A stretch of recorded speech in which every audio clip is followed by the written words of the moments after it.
నమస్తే. నేను సేవ్. ఈరోజు చూసుకున్నట్టయితే ఢిల్లీలో చంద్రబాబు నాయుడు గారు అయితే బిల్ గేట్స్‌తో భేటీ అవుతున్నట్టు మనకు తెలుస్తుంది. సో, దీని మీద స్పందించడానికి మనతో పాటు ఉన్నారు ప్రముఖ సీనియర్ జర్నలిస్ట్ టీవీఎస్ గారు. నమస్కారం సార్. నమస్తే.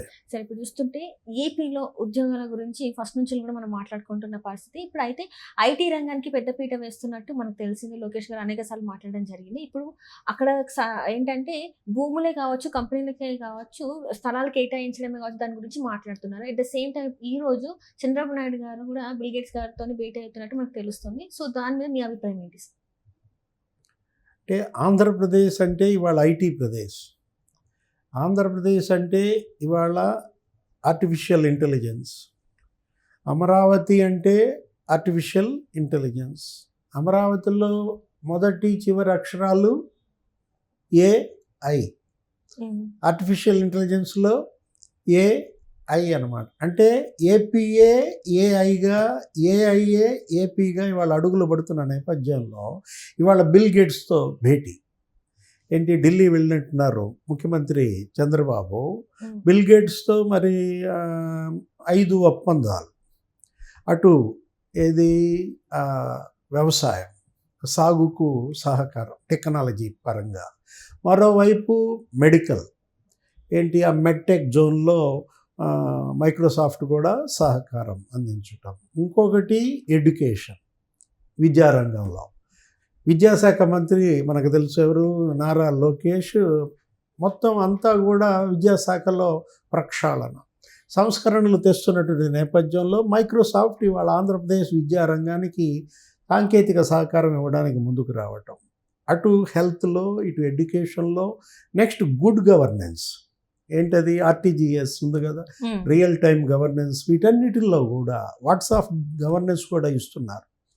మొత్తం దగ్గర 700 రకాల సేవలు ఇవాళ వాట్సాప్ ద్వారా ప్రజలకు అందుబాటులో వస్తున్న నేపథ్యంలో విద్యార్థులు కావచ్చు, ఎవరైనా సరే ఆ క్యాస్ట్ సర్టిఫికేట్లో లేకపోతే మన ఇన్కమ్ సర్టిఫికేట్లు, వాళ్ళ ఆ ప్రోగ్రెస్ ఏది, వాళ్ళ ఉత్తీర్ణ ధ్రువపత్రాలు, 10th class, intermediate, pass certificates, ఇవన్నీ కూడా కార్యాలయాల చుట్టూతో తిరగాల్సిన పని లేకుండా వాట్సాప్లోనే అవి తెచ్చుకునేటట్టుగా. అంటే ఏంటి, సాంకేతికంగా ఇవాళ ఆంధ్రప్రదేశ్ చేస్తున్నటువంటి ముందడుగు ఏ విధంగా వెళుతోంది అంటే గూగుల్ క్లౌడ్తో ఒప్పందం మొన్న మనం చూసాం. అట్లాగే ఇవాళ బిల్ గేట్స్తో ఒప్పందాలు. మరోవైపు కాగ్నిజెంట్ వస్తుంది. కాగ్నిజెంట్ మిలీనియం టవర్స్లోనే వాళ్ళకి కేటాయించారు. అతి త్వరలోనే ఒక సంచలన ప్రకటన అని నిన్న లోకేష్ బాబు అన్న. దీంట్లో ప్రస్తుతానికి మిలీనియం టవర్స్లో కాగ్నిజెంట్ పెట్టినా కూడా విశాఖలో దానికి ప్రత్యేకంగా వాళ్ళ భూములు కేటాయిస్తే అక్కడ ఒక పెద్ద బిల్డింగ్లు వాళ్ళు కట్టుకుంటారు.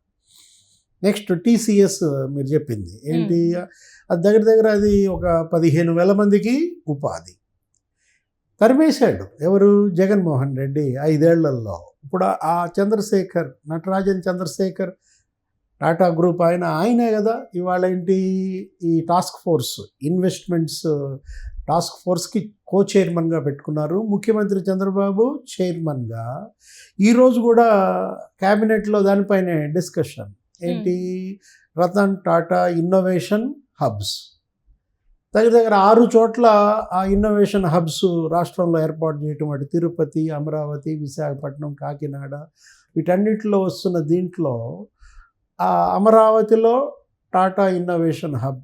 రేపు ఎప్పుడో ఏప్రిల్ 15న ప్రధాని మోడీ కూడా వస్తున్నారని, అమరావతిలో పనులకు ఆయన శంకుస్థాపన పునఃప్రారంభం.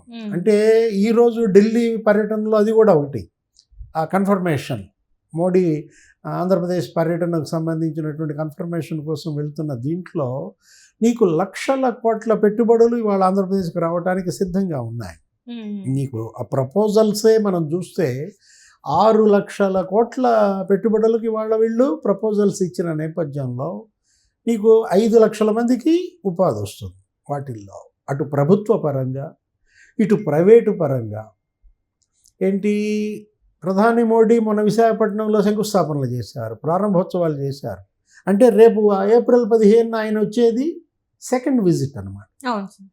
మొన్నే విశాఖపట్నంలో ఆయన ఏం చేశారు, దగ్గర దగ్గర 2,65,000 కోట్లతో వివిధ పథకాలకి వాటికి ఆయన భూమి పూజ అవన్నీ చేశారు. ఏంటి, గ్రీన్ హైడ్రోజన్ హబ్, ఎన్టీపీసీఓ గ్రీన్ హైడ్రోజన్, అదే 1,50,000 కోట్లు అన్నమాట. దాంతోపాటు ఇంకా అనేక ప్లాంట్లకు ఆయన చేసిన శంకుస్థాపనలు, ప్రారంభోత్సవాలు. ఇంకొకటి, అసలు ఆర్సెలర్ మిట్టల్ స్టీల్ కంపెనీ వస్తుంది, ఏది అనకాపల్లిలో, అదెంత 1,65,000 కోట్లు అన్నమాట. అంటే ఒకవైపు కర్నూలు, కడప, రాయలసీమలోనేమో సోలార్ హబ్గా దాన్ని మారుస్తున్నారు. సౌరశక్తి ప్లాంట్లు, ప్రాజెక్టులు అక్కడికి వచ్చేస్తున్నాయి. నిన్న మొన్న మనమే మాట్లాడుకున్నాం అసెంబ్లీలో రఘురామకృష్ణరాజు కూడా అన్నారు, ఏమని, చంద్రబాబు పేరు ఇక చంద్రబాబు కాదు, ఇక సూర్యబాబు అని, ఏదో సూర్యబాబు. అంటే గ్రీన్ హైడ్రోజన్ ఇవాళ గేమ్ చేంజర్. సోలార్ పవర్, ఇదే ఈ పునరుత్పాదక ఇంధన వనరులు అంటారు వీటన్నిటినీ కూడా. ఈ ఒక్క రంగంలోనే 10 లక్షల కోట్ల పెట్టుబడులు తేవాలని వీళ్ళు టార్గెట్ పెట్టుకున్నారు. అంటే ఈ రెన్యూవబుల్ ఎనర్జీ నీకు 10 లక్షల కోట్ల పెట్టుబడుల్లో 7.5 లక్షల మందికి ఉపాధి ఈ ఒక్క సెక్టార్లో. ఇక నీకు మ్యానుఫ్యాక్చర్ సెక్టార్ ఏంటది, తయారీ రంగం. అదే ఇప్పుడు ఆర్సెలర్ మిట్టల్ అన్నాం కదా, స్టీల్ ప్లాంట్, ఈ తయారీ మ్యానుఫ్యాక్చర్ సెక్టార్, అది అసలు 10 లక్షల కోట్లు పెట్టుకున్నారు దానికి టార్గెట్.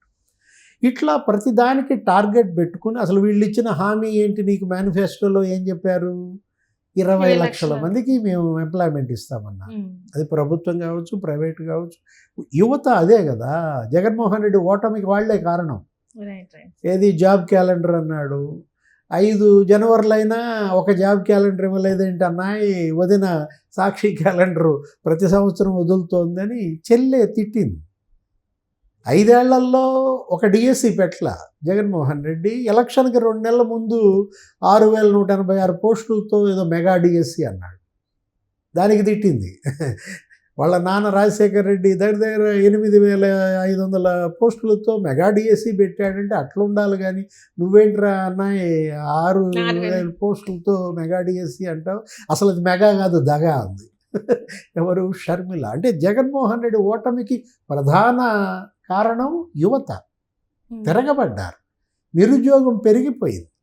ఏంటి, నీకు దేశం మొత్తం మీద నిరుద్యోగం నీకు 18% ఉంటే ఆంధ్రప్రదేశ్లో నిరుద్యోగం 28% ఉంది. అది కూడా ఏది, గ్రాడ్యుయేట్స్లో. పట్టభద్రుల యొక్క నిరుద్యోగిత నీకు జాతీయ సగటు కన్నా ఆంధ్రప్రదేశ్లో డబల్ ఉందంటే ఆ నిరుద్యోగులే తిరగబడ్డారు. కాబట్టి మరి సీఎం చంద్రబాబు కానీ, లోకేష్ కానీ, పవన్ కళ్యాణ్ కానీ ఏం చేస్తున్నారు, ముందు యువతని అడ్రస్ చేస్తున్నారు.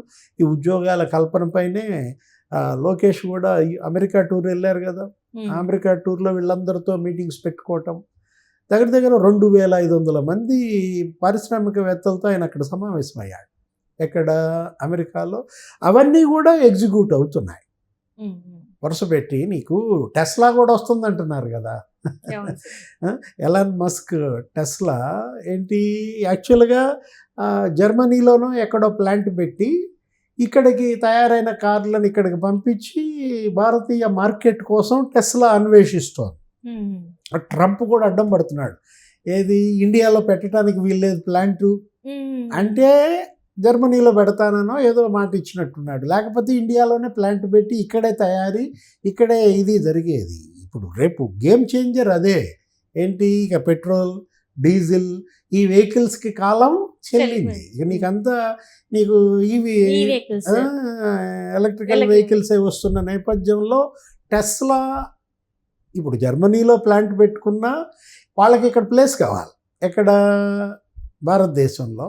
ఇంతకుముందే ఎప్పుడు చంద్రబాబు సీఎంగా ఉన్నప్పుడే ఎలన్ మస్క్తో మరి వీళ్ళు టచ్లో ఉన్నారు, లోకేష్, చంద్రబాబు. 2018లోనే ఎలన్ మస్క్ మెయిల్స్ పంపటం, టెస్లా అంటూ ఇండియాలో పెడితే మా దగ్గర పెట్టండి అని వాళ్ళు అడిగిన విధానం, ఎట్టి పరిస్థితుల్లో టెస్లా కోసం నీకు పోటీ ఉంటుంది. ఏది తమిళనాడు, కర్ణాటక, మహారాష్ట్ర, గుజరాత్ కూడా పోటీ పడుద్ది. కానీ ఇవాళ వీటన్నిటికీ కూడా శ్రీ సిటీ అది ఒక నీకు గోల్డెన్ ఆపర్చునిటీగా ఉంది.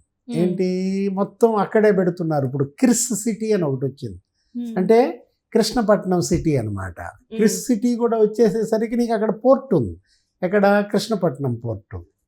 అందుకని ఎట్టి పరిస్థితుల్లో ఇండియాలో పెడితే మిగతా రాష్ట్రాలు ఎంత ఇచ్చినా దానికన్నా మేము ఒకటి ఎక్కువ ఇస్తామంటారు. అదేగా చంద్రబాబు సక్సెస్ ఫార్ములా. వాళ్ళేమి ఇచ్చారు వీళ్ళేమి ఇచ్చారు అని అడుగుతాడు. గుజరాత్ ఏమిటి, లేకపోతే తమిళనాడు ఏంటి, మహారాష్ట్ర, కర్ణాటక ఏంటని. వాళ్ళు ఇచ్చిన దానికన్నా మా అకౌంట్లో ఇంకొకటి ఎక్కువ వేసుకోండి అంటాడు. అట్లా రాబట్టిందే కియా. కియా ఇండస్ట్రీ ఉండనివ్వలేదు కదా సార్. కియా ఇండస్ట్రీ వస్తే Kia auxiliary industries 18 Jaganmohan Reddy ఎల్లగొట్టాడు. వాళ్ళు ఎక్కడ మళ్ళీ కర్ణాటకలో పెట్టుకున్నారు. అవి కూడా మళ్ళీ వెనక్కి రప్పించాలని చూస్తున్న నేపథ్యంలో ఏదైనా ఆంధ్రప్రదేశ్ దశ తిరిగింది. Right right thank you so much. నమస్తే.